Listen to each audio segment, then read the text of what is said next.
तो बेटे को मिशन के लिए शुभकामनाएं। हम सब बेहद गौरवान्वित महसूस कर रहे हैं। ये शुभांशु शुक्ला के माता पिता TV9 भारतवर्ष से कहते नजर आए। एक्सियोम 4 लॉन्च के बाद शुभांशु के परिवार वालों से हमने बात की है। तस्वीरें आपके सामने हैं और मैं चाहूंगा कि एक बार फिर बिग बॉल का रुख किया जाए। ये तस्वीरें इस वक्त हमारे दर्शक देख पा रहे हैं। मिशन लॉन्च हो चुका है तय वक्त पर और सब कुछ पूरी तरह से दुरुस्त रहा। हमारे साथ था सर, क्या कहेंगे आप? जो जितनी भी, क्योंकि ऐसा नहीं है कि चैलेंजेस नहीं थे, तमाम चैलेंजेस को पार पाते हुए इस मिशन को जिस तरह से अंजाम दिया गया है, ये स्पेस साइंस के लिए कितनी बड़ी उपलब्धि है, ये मिशन कितना इंपॉर्टेंट है और इस वक्त एग्जैक्टली हो क्या रहा है? देखिए, बहुत ही गौरवान्वित करने वाला पल है ये।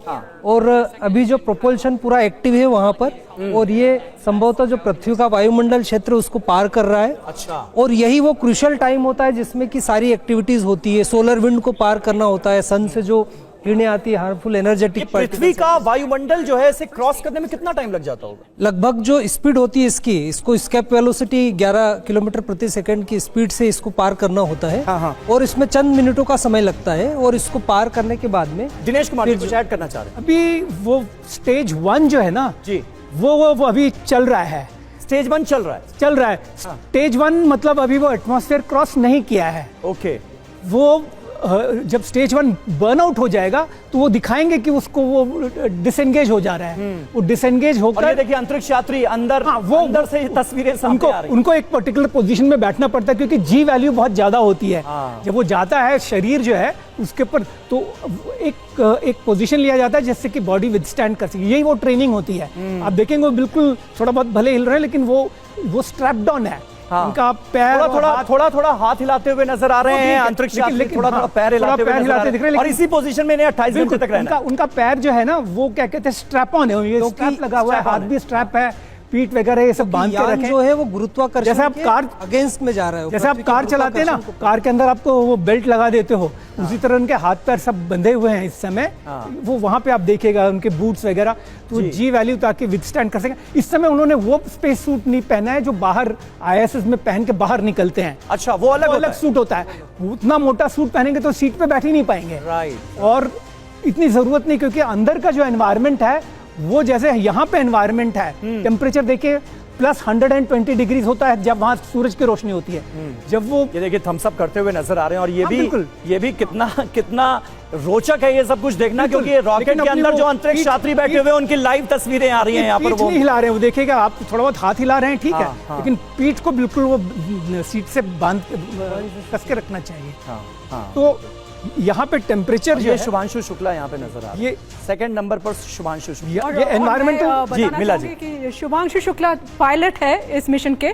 तो उनके रिस्पॉन्सिबिलिटी है ये जो फ्लाइट, ये जब डॉकिंग करेंगे वो भी उनका रिस्पॉन्सिबिलिटी है, और जब वापस आएंगे ये पूरा एज अ पायलट रोल उनका।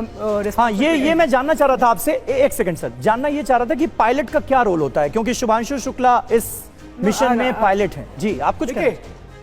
पायलट जरूर उनको डेजिग्नेशन दिया गया, लेकिन ये जो स्पेसक्राफ्ट है इसमें automated, there is no human intervention. हाँ। डॉकिंग के वक्त ऐसा तो नहीं कि किसी को कुछ खास जिम्मेदारी दी जाती हो? नहीं, कुछ नहीं। वो सेंसर्स लगे होते हैं, मैं आपको बाद में बताऊंगा आगे चल के।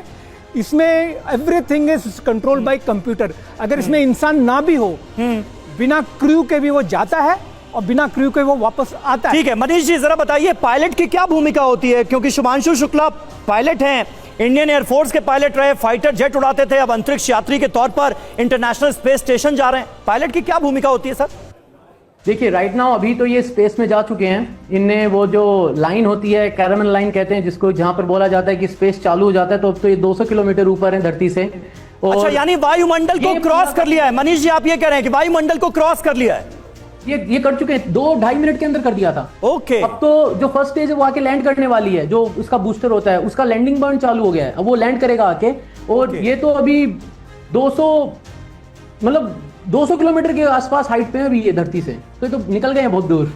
और इनको तो धीरे धीरे ग्रेविटी की भी फीलिंग आने वाली है। ओके। अच्छा, वो फीलिंग कैसी होती है जो आप, मतलब ये तो अगेंस्ट ग्रेविटी जा रहे हैं ना, तो वो जो फीलिंग होती होगी वो क्या होती होगी इस वक्त अंतरिक्ष यात्रियों? देखिए, ऐसा है कि आप अगर देखेंगे तो आपको वहां पे एक नंबर दिख रहा है जो 17,200, 17,300, वो जो स्पीड है ना जो आप देख रहे हैं, वो एक्सेलरेशन बता रहा है कि कितनी तेजी से इसकी स्पीड बढ़ रही है। तो जितनी तेजी से इसकी स्पीड बढ़ रही है, हाँ, वो ये आपको बैकवर्ड पुश लगता है। वो जो बैकवर्ड पुश है उसको कहते हैं ग्रेविटी लोड, जी का लोड कहते हैं उसको। तो वो इनको फील होता है जब लिफ्ट ऑफ होता है, क्योंकि ग्रेविटी आपको नीचे खींचना चाह रही है और आप उसके अगेंस्ट तेज आगे भागना चाह रहे हैं। नहीं तो आप जो रॉकेट है वो लॉन्च ही नहीं कर पाएगा, ग्रेविटी को हराएगा नहीं तो ऑर्बिट तक कैसे पहुंचेगा। बिल्कुल। तो वो पार्ट जो होता है वहां पर जो पूरा रॉकेट है उसके ऊपर भी बहुत ज्यादा स्ट्रेस आता है। तो वो जो स्टेज होती है जहां पे मैक्सिमम स्ट्रेस आता है, तो आपने देखा होगा एक अनाउंसमेंट हुआ था, max Q, we are supersonic. Supersonic मतलब हमने स्पीड बैरियर को क्रॉस कर दिया, we are travelling faster than the speed of sound. और इस वक्त जो लॉन्च व्हीकल है उसके अंदर जो भी लोग हैं उन सब पे सबसे ज्यादा स्ट्रेस आ रहा है। हाँ, वो पूरा पार्ट होता है जब हम एटमॉस्फेयर को क्रॉस कर रहे हैं। बाद में फर्स्ट स्टेज अलग हो जाती है, वो आके लैंड कर जाती है, वो अभी हो चुका है। अब हम उस पार्ट को भूल जाएं। ये सेकंड स्टेज हमें दिख रही है, आपको जो अभी स्क्रीन पे दिख रही है, ये सेकंड स्टेज है। ठीक है। सेकंड स्टेज भी थोड़ी देर बाद सेपरेट आउट हो जाएगी। यहाँ पे सेकंड स्टेज का जो मनीष, और ये जो तस्वीरें देख रहे हैं, ये जो आग का गोला सा नजर आ रहा है, ये क्या है? ये इंजन है जो फायर कर रहा है, तो यही पुश कर रहा है। अभी जितनी भी जो हमें एनर्जी चाहिए, जो वेलोसिटी हमको गेन करनी है, वो इस इंजन से हो रही है। अच्छा। ये इनका मर्लिन वैक्यूम इंजन है जो इस वक्त वो धक्का दे रहा है इस पूरे क्रू मॉड्यूल को। अब देखिए, आप देखिए यहाँ पर, आप स्क्रीन पे देखिए, एक वैल्यू 197 जो है वो फिक्स हो गई है। अच्छा, है ना, 198 वो नहीं चेंज हो रही है, यानी हम हाइट नहीं बदल रहे हैं। और अब देखिए वेलोसिटी भी रुक गई है, 27,011 किलोमीटर पर आवर की स्पीड पे रुक गया है। यहां पर अब होने वाला है जिसको कहते हैं सेकंड इंजन कट ऑफ, वो हो चुका है, इंजन बंद हो गया है। ठीक है, ठीक है मनीष, ये बहुत इंटरेस्टिंग जानकारियां आप दे रहे हैं, ये सिलसिला हम जारी रखेंगे, लेकिन मुझे जल्दी से लखनऊ का रुख करना होगा।